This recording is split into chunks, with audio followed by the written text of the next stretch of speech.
Peugeot reckons you buy with your eyes. That should mean the company will sell plenty of this car, the sharp new 508.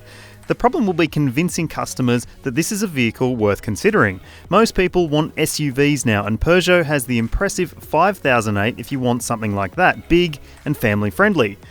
But there are reasons that this car is more appealing than an SUV, and it comes down to the design. Let's take a look.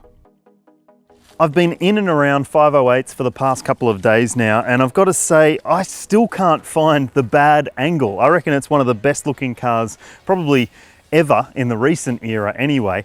And it's got that four-door coupe design inspiration that we hear so many European brands talk about. But this time, you can sort of see the four-door coupe, and it's not try-hard. Things like pillarless doors really accentuate the sporty character of this car, which is unusual for a mainstream model. You usually have a big pillar that runs up the side of the door, and at the back there's a fairly big boot, but it's not a regular boot, it's a liftback. The boot is said to offer 487 litres of cargo capacity, which is pretty decent for a vehicle of this size, and the storage space can expand to 1,537 litres with the back seats folded down.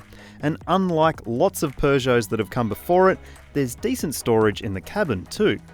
Yep, you even get good-sized cup holders up front, which is unusual for a French car. You get good storage in the doors as well, and there are cup holders in the back too. But more impressive than the storage is the presentation of the cabin.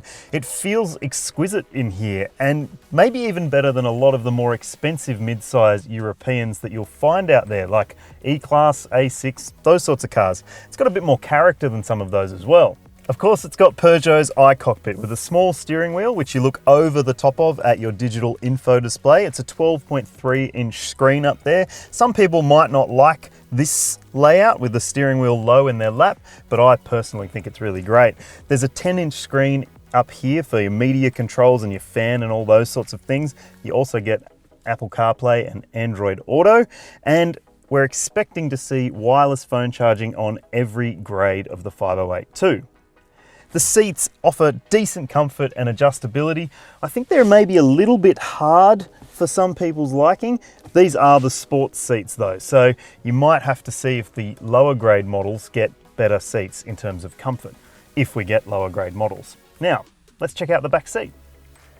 Things back here are pretty comfortable for someone my size. I'm 6 foot tall, and this seat's set in my driving position. I've got easily enough knee room, and there's probably enough room back here for 2.5 of me to fit across. But the biggest issue is toe room. If you have size 12s like me, you might struggle to fit your feet under there. And headroom as well on the outboard side. When you're getting in and out, you can bump your head because it's got that coupe style roofline. But otherwise, it's pretty comfy back here.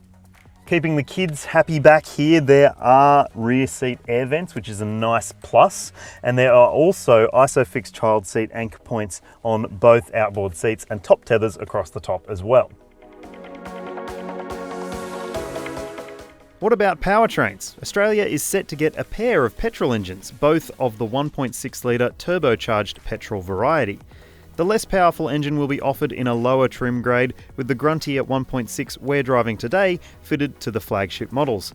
Both have 8-speed automatic transmissions and are front-wheel drive. Speaking of driving, let's get to it.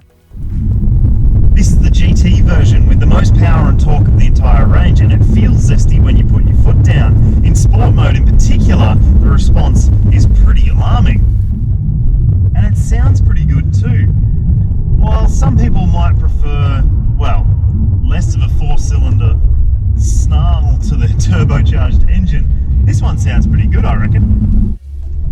One complaint I have though with the transmission is that it will hold on to gears a little bit too long, linger in 4th or 5th gear when you take your foot off the throttle and just sort of hang there and let the revs hang. It's not very refined, but at least the shifts are smooth and quick, and the transmission does a good job in pretty much every other situation. Obviously it's the iCockpit, so it's got the tiny little steering wheel with the fairly rapid response steering rack as well. It does a pretty good job when you are pivoting in corners, and for a front-wheel drive sedan of this size, it actually feels pretty nimble. The ride comfort is reasonably good as well. The GT gets adaptive damper control, and so if you put it in sport mode, it'll feel a bit sharper and a little bit firmer. In comfort mode, it should feel a little softer. Although the difference isn't as discernible as we would think it could be, especially given the size of the wheels. The suspension comfort is pretty good in most situations. It does have a bit of a sharp edge to it at times, but it's livable and it never feels uncomfortable. One thing that shouldn't be uncomfortable is the ownership of the 508. There's a 5-year warranty and cap price service plan. Don't expect bargain basement ownership, but if you're considering this vehicle, you're not buying a bargain basement car.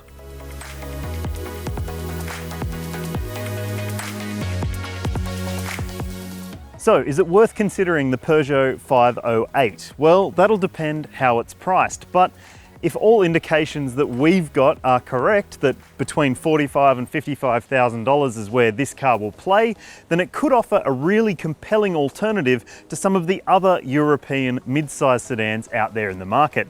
Stay tuned for more when we drive it in Australia next year.